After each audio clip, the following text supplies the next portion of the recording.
You can look him up on Facebook. All right, everyone, we are now recording. And this session is a conversation between JESPA, JCEA, and the district, as well as board member Erin Kenworthy, to discuss the MLO MOU that we have been redlining and sharing counter proposals with, but that has been paused since the end of February. And the association is prepared to present their next counter proposal. And Erin has committed to bringing that back to the Board of Education at their retreat tomorrow for review and discussion. And then our intent would be to bring back to you guys just as soon as we possibly can, any red lines or questions or suggestions, proposals, et cetera, that the Board of Education might share with us. And so I will go ahead and turn it right over to Xander. Thanks, Amanda. And that all sounds good to us. Just wanted to say we appreciate short notice being able to do this. We think it's important to have this conversation, and yeah, especially before you're going to your retreat. So appreciate you, Director Kenworthy. So basically, I would like to share my screen and just walk through our ECHO version of the MLO MOU, and hopefully it'll go quick. So do that. Do we want to just say who we are real quick too? We're on a recording. So yeah, I'm Xander Kashub. I am the president of JESPA and a food service worker in Jeffco. Ange Anderson, Jeffco social studies teacher and JCEA president. Amanda Perazio, Chief Human Resources Officer. Jen Christensen, Director of Labor Relations. Erin Kenworthy, board member for District 4. Awesome. All right, I'm going to share my screen.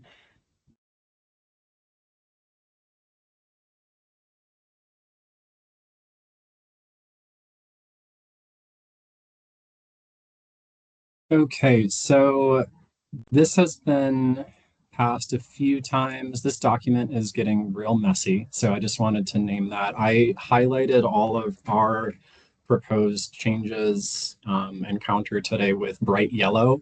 And so I tried to capture everything, but just wanted to name that this document is getting very messy. So like I said, this is the JESPA JCEA ECHO version.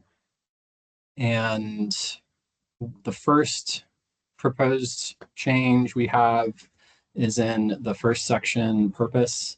We're proposing that we strike some of the language that is just a lot of verbiage and making it more clear that the purpose of this MOU is to establish a clear use of all new revenue generated by a voter-approved mill levy. So there was just a lot of language. I think our interest is to make this as clear as possible that this is about new revenue.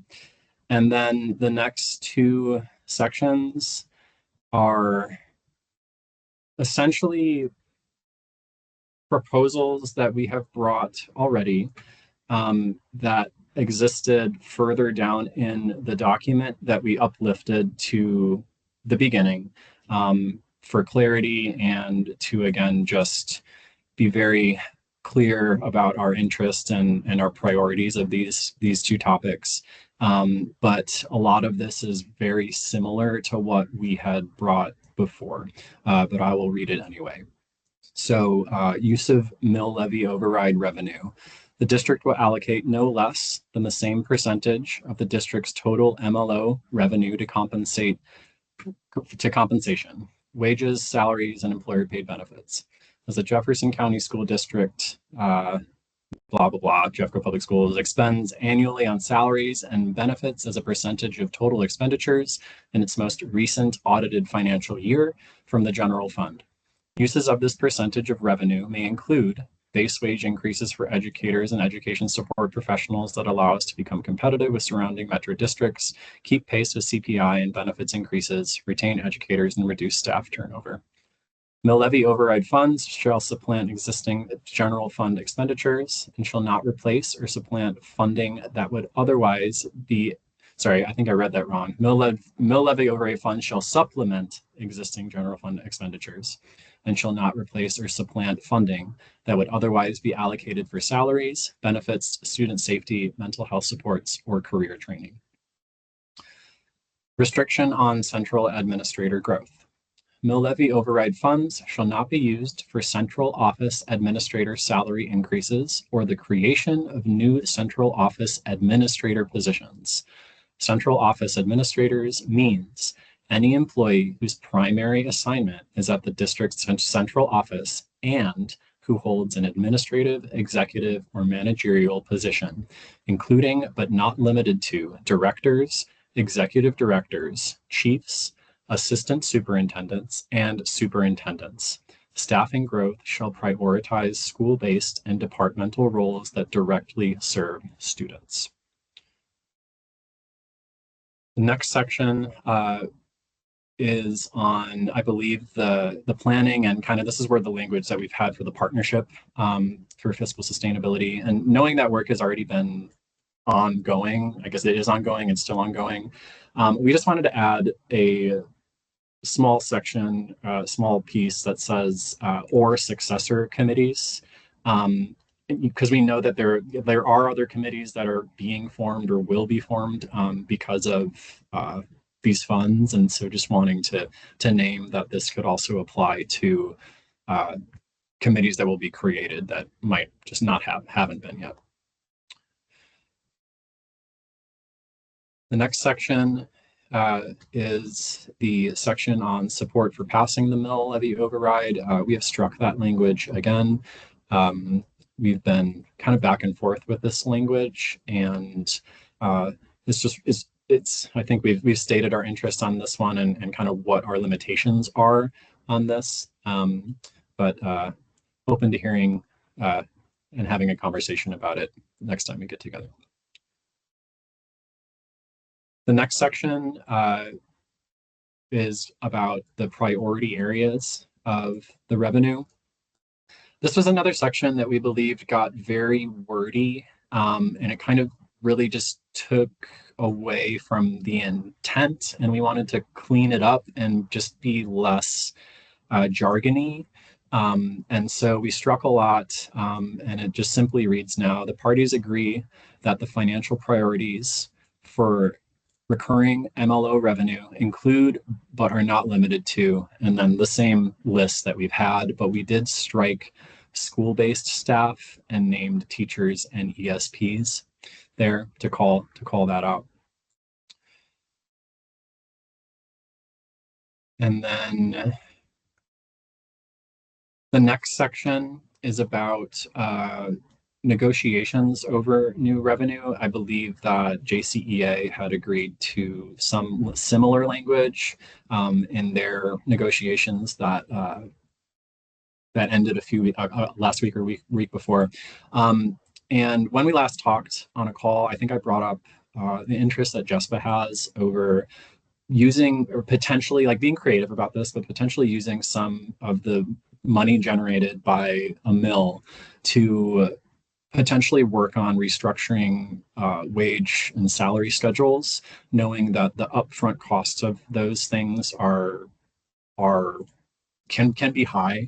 And so just wanted to add that in here too. So this now reads, upon passage of a general purpose mill levy override, the district agrees to engage in negotiations as outlined in the collective bargaining agreements with each respective association related to increases in wages, salaries, wage and salary schedule restructuring, and employer paid benefits.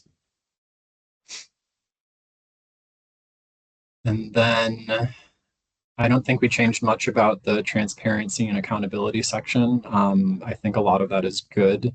We think a lot of that is good, but we did want to add down in the section about the duties of the committee. We added ensuring there are easy to understand quarterly reports for the community, just knowing that some of these things can be complicated and we just want it to be accessible to everybody and easy to understand for everybody in the community.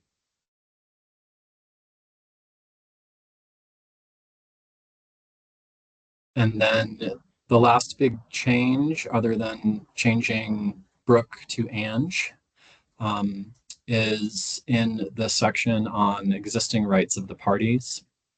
We struck the line that was added that says, likewise, this MOU does not waive the Board of Education's authority to make final decisions on ballot language and year-to-year spending priorities in the best interest and needs of the district. We're fully aware that you have this is a right you have already. So it's kind of our opinion that naming it in the MOU doesn't forego your rights as the board to do what you have to do with the budget. So we believe it's redundant and shouldn't exist in this MOU. And that's our counter. That's our echo version of the MLO MOU. Happy to answer questions on clarity, but really just looking forward to you, Director Kenworthy, to bring this back and to have some conversations and get this moving again, because we know it's been a minute and we want to see progress. Well, I do want to say thanks for your quick turnaround. And we will meet tomorrow. Amanda, do you have anything you want to add here? Yeah, I have just a few quick questions for clarification in case the board asks, or in case other leaders and advisors ask. Certainly, there's a possibility that we might have to just review with legal to ensure that anything that we agree to is not like prevented by state statute. We've talked about like adopting, holding the board to adopting future revenue applications before the adopted budget. So just a couple of quick questions. In the part where you said teachers and ESPs, is there anyone at the school-based staff that you would not consider? I appreciate, understand, and acknowledge that this negotiation is not inclusive of administrators at the school, because obviously JC and Jessica don't negotiate on behalf of administrators. So I almost feel like that was really intentional on your part. And I just want to say I appreciate that. I just wondered if there was anyone else that we might be unintentionally leaving out of that. Like obviously there's a non-negotiated body of folks, but you obviously don't negotiate on behalf of non-negotiated people. Ange, do you want to answer that? I mean, I think that we talked so much about how to properly phrase things so that we're like educators, but then educators gets vague and mushy. Do we talk about the bargaining unit, but then people don't know what that means. They think it's just members. So we just, like, to us, teachers and ESPs includes the people in our bargaining units. Okay, that's helpful. Back up at the top where you talked about the percentage that would be allocated to salary and wage increases. I just wanted to ask your feedback on the calculation that might be used. I'm wondering if you would be willing to consider that calculation being applied after the pass-through to charters is removed, because we don't get to use that money anyway. And so like, I don't want you to be caught off guard that is a likely way in which we would interpret and calculate that. And I feel like the board might ask that question tomorrow. Like they will ask, how much would that be of a $75 million MLO? But I just want you to know that we will likely have to, before we make that calculation, remove the charter pass through, the 11%. So if everyone's thinking in their head, oh, that's 60 million because it's 85% or 80%, whatever, of 75 million, I just wanted you to know that that's likely the way that it would be calculated. I don't know if you had other thoughts on that. Is that automatic, like when it says the district's total MLO revenues, would that typically be considered part of the district's total MLO revenues? I mean, If it goes to, I don't know. I'm asking. Technically, it might be helpful if we said the district's total general fund mill levy revenues, because then like the charter portion is not part of our general fund. Like we don't, but when we say the district's total MLO revenue, that might be inclusive of everything. I just want us to be on the same page around like what that actually means. I think it's something that we'd be open to having a conversation about. And I think, ask those questions and maybe like come back with some suggestions on how to make it more clear. Definitely open to that conversation. Yeah. And that's something we can talk with our people. I was going to say, I don't feel comfortable making a definite say on that right now without more of our team, but. Okay. Then the last question, I just wanted to clarify. I appreciate that you were pretty specific about central office administrators. There are others that exist within that category. There are managers and there are assistant directors and there are a few others.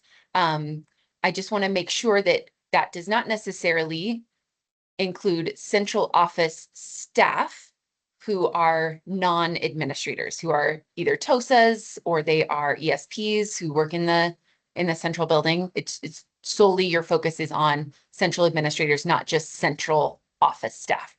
That's our intent. Yeah. All right. I think those are my questions. Depending on what the Board of Education comes back with, one of the things that we might, should the board have any type of interest in limiting the central office administrator piece or considering that paragraph at all, one of the things that we would likely want to be clear about is that that does not preclude central office leaders from making decisions around like replacing one position with another. So for example, my director of HR programs retired this year. I won't be rehiring that position, but I'll be replacing it with a training manager position. And so it's a lesser position, but still an administrative position. It's not expansion, but it is a different role. And so that's just something I want to make sure that we are clear about is sometimes we modify roles, but we don't expand. Just for reference. Other than those things, I think those are the only questions that I had. Jen or Aaron, or I see Nate popped on. Does anybody else have any other questions or points of clarification they'd like to make?